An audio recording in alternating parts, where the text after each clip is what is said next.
Afin d'utiliser au mieux le logiciel compte personnel, je vais devoir créer un nouveau dossier en intégrant différentes informations qui me concernent. Pour cela, je vais me diriger vers le menu Dossier en haut à gauche, faire un clic dessus et appuyer sur Nouveau.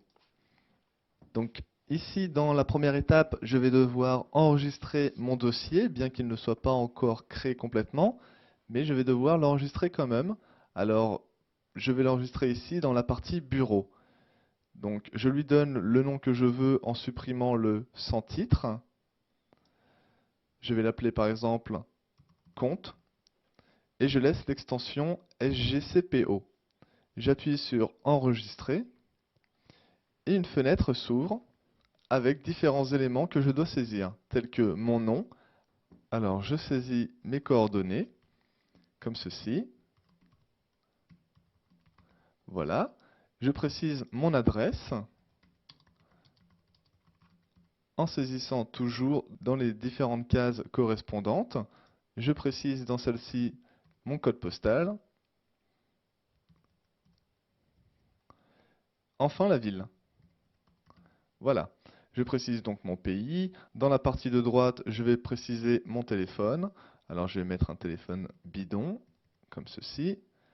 Le fax, si j'en ai un. Voilà. Mon numéro de portable. Et si j'ai plusieurs portables, mettre tous les numéros. Enfin, une adresse email. Donc, je vais l'appeler, par exemple, JCM, donc mon adresse email, hotmail.com. Si j'ai un deuxième email, pareil, je peux le préciser. Une fois les informations complétées, j'appuie sur le bouton suivant en bas à droite. Donc là, j'ai la possibilité de créer mes comptes bancaires.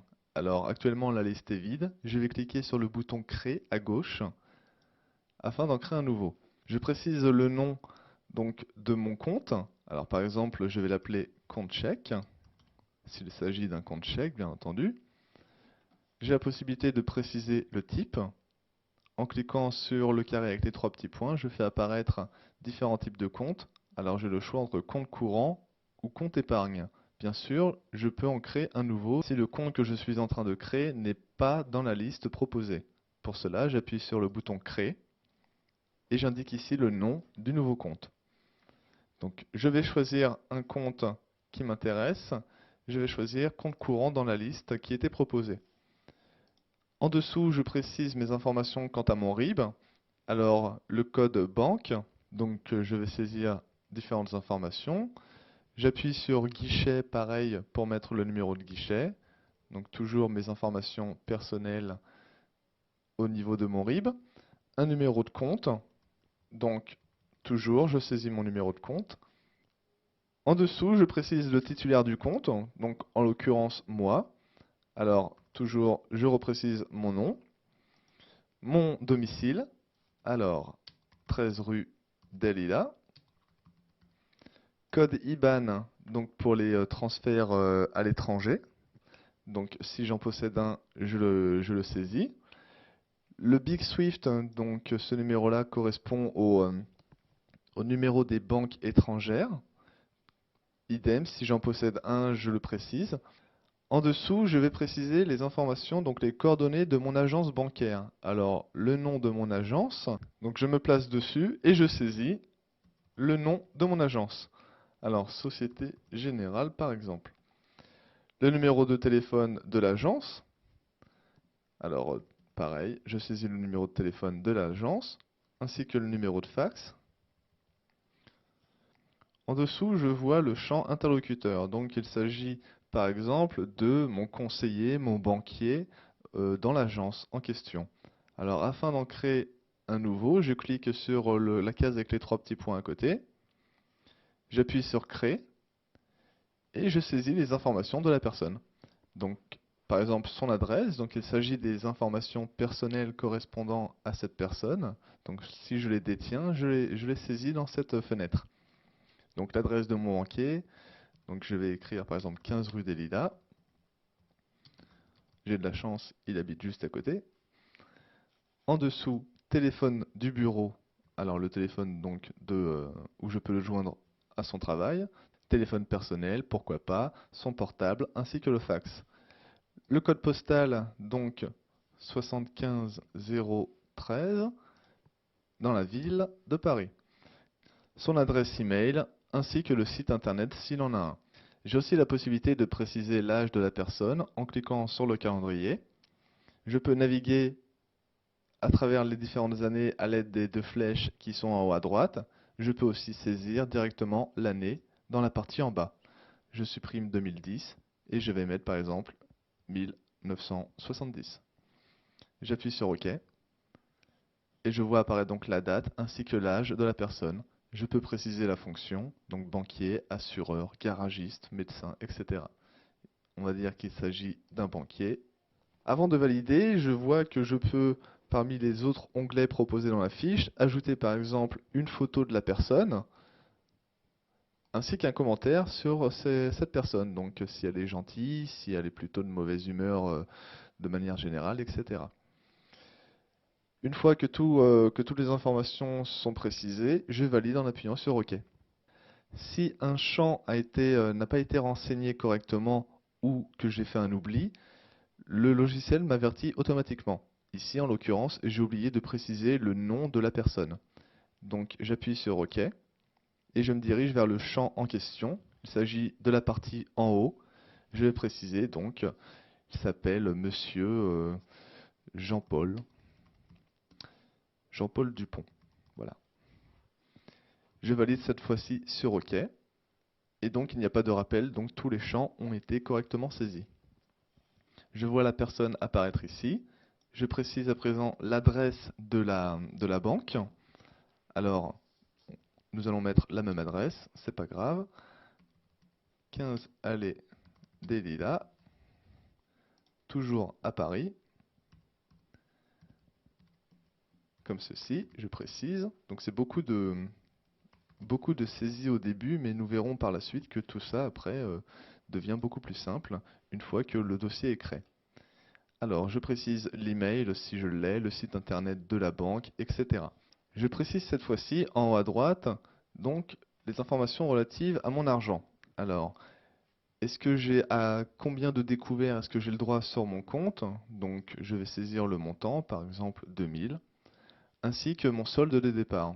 Alors, je vais dire par exemple 10 000. Voilà, une fois que je clique autre part, j'ai les différents éléments qui s'affichent automatiquement. Donc j'ai 10 000 euros réels, donc 10 000 euros en banque. J'appuie sur OK pour passer à l'étape suivante. Voilà, donc j'ai mon compte chèque que je viens de saisir qui apparaît bien dans la liste des comptes. J'appuie sur suivant pour passer à l'étape d'après. Donc sur cette fenêtre, j'arrive aux différents moyens de paiement. J'ai un certain nombre de moyens de paiement qui sont pré-enregistrés dans le logiciel, tels que le paiement par prélèvement, par virement, en espèces, etc. Si je veux ajouter un nouveau moyen de paiement, il me suffit de cliquer sur le bouton Créer juste à gauche. Je passe à l'étape suivante en appuyant sur le bouton Suivant. J'ai ici la possibilité de créer mes catégories de dépenses. Alors, différentes catégories sont aussi pré-enregistrées dans le logiciel, telles que des dépenses liées à l'alimentation, aux assurances, à la cantine pour les enfants, etc. Des frais de banque, de gaz, tout un tas. Je peux constater l'ampleur de ces catégories en naviguant à l'aide de l'ascenseur qui se trouve sur la droite. Donc j'en ai une bonne trentaine. J'ai de même la possibilité d'en rajouter ou d'en supprimer grâce aux options proposées ici sur la gauche. J'appuie sur Suivant pour passer à l'avant-dernière étape. J'ai accès cette fois-ci non pas aux catégories de dépenses mais aux catégories de recettes. Alors je retrouve entre autres les allocations familiales, allocations logement, des cadeaux, etc., des remboursements de sécurité sociale. Donc pareil, j'ai 7 catégories de recettes proposées par défaut par le logiciel. Je peux en ajouter ou en supprimer. J'appuie sur Suivant pour passer enfin à la dernière étape. Et là, je peux créer mes titres. Donc par exemple, mes actions en bourse. Je vais pour cela appuyer sur Créer, mettre le nom de mes actions. Donc par exemple, j'ai des actions chez Total. Alors je vais écrire Total dans la partie nom. Je choisis le type.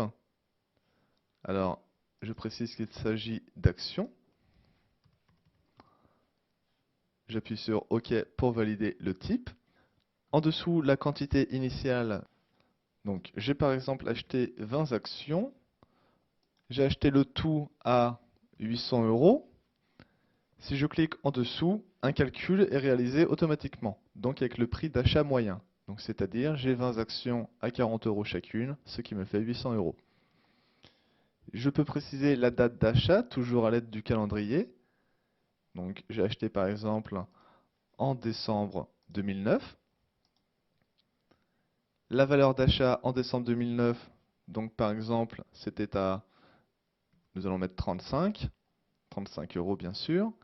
La date de vente, donc toujours à l'aide du calendrier, je vais préciser la date. Ici, nous sommes le 1er février 2010. Et la valeur de vente aujourd'hui, je vais dire 42 euros. Donc, j'appuie n'importe où ailleurs et je vois sur la droite si j'ai fait une plus-value ou une moins-value. Je valide en appuyant sur OK. Et je termine donc la création de mon dossier en appuyant sur Suivant. J'ai la possibilité de protéger mon dossier par un mot de passe. Je verrai dans une autre vidéo formation qu'il est tout à fait possible de le créer ultérieurement. Je ne suis pas obligé de le créer tout de suite. J'ai aussi la possibilité d'ouvrir ce fichier automatiquement au démarrage. Alors je vais laisser cette option cochée et j'appuie sur Terminer